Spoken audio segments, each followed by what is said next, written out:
Hi, my name is Evan Wallace and this is my visual aid speech. For my visual aid speech, I'm going to be demonstrating how to change the air filter on a 2001 Grand Caravan. My visual aid is the air filter itself. The only tool I'll need is one regular head screwdriver. The air filter on a car like this should be changed about every 30,000 miles. It can be needed to be changed up to 3,000 miles between changings under very harsh driving conditions.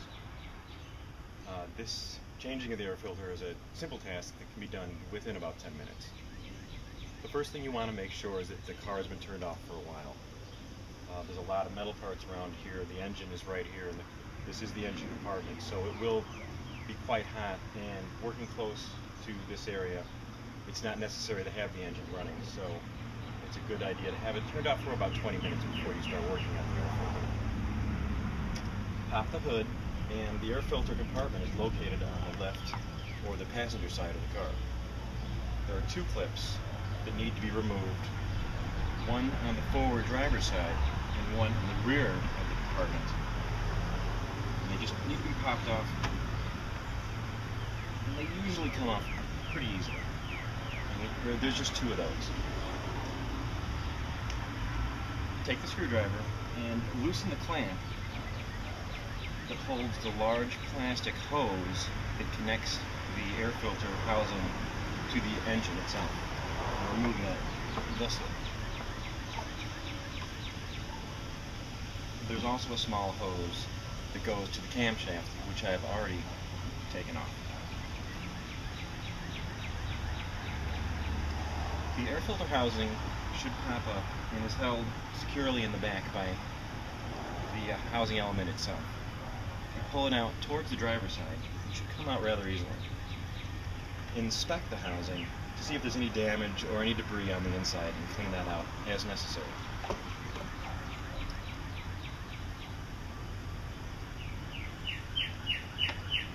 The air filter is not secured and just comes out very easily. Again, inspect the air filter and see that it has no physical damage, which could be signs of something else wrong with the air filter.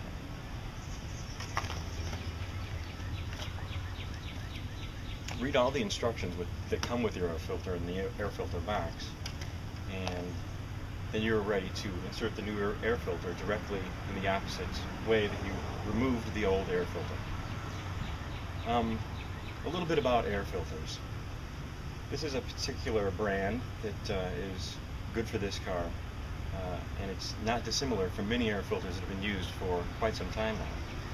The combustion air filter prevents abrasive particulate matter from entering the engine cylinders, where it would cause mechanical wear and contamination. These are actually known as air induction systems. They are typically made of paper or felt. Most fuel-injected vehicles use a pleated paper system like this one. And the filter usually is placed inside a plastic box like this with an intake tube, such as this one, leading directly to the engine. The pleated paper systems are nearly an exclusive choice for automobiles these days because they're efficient, they're easy to service, cost-effective, and the paper term is somewhat misleading, as the air filter media are consistently different from papers used for like writing or packaging or anything like that. There's a persistent belief among tuners, fomented by the advertising for the aftermarket non-paper replacement filters, that paper filters flow poorly and are not good for high-performance engines. In fact, as long as a pleated paper filter is sized appropriately for the airflow volumes encountered after, in a particular application, it shouldn't be a problem. Some other kind of filters are oil-wetted filters that are used with polyurethane foam. It's a foam filter, essentially.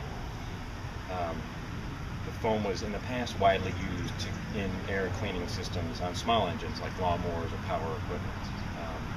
There's another kind of filter called a cotton gauze filter that's employed in some aftermarket high-performance automobiles that require a deeper cleaning of the air, which is being intaken at a much higher rate.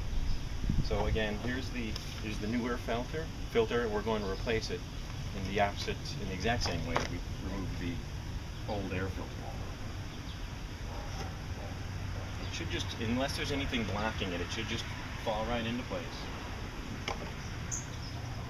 Again, check for any debris that has been left behind. Put the cover back on towards the passenger side, and make sure the clamps on the rear side of the cover itself are inserted all the way into the housing of the air filter.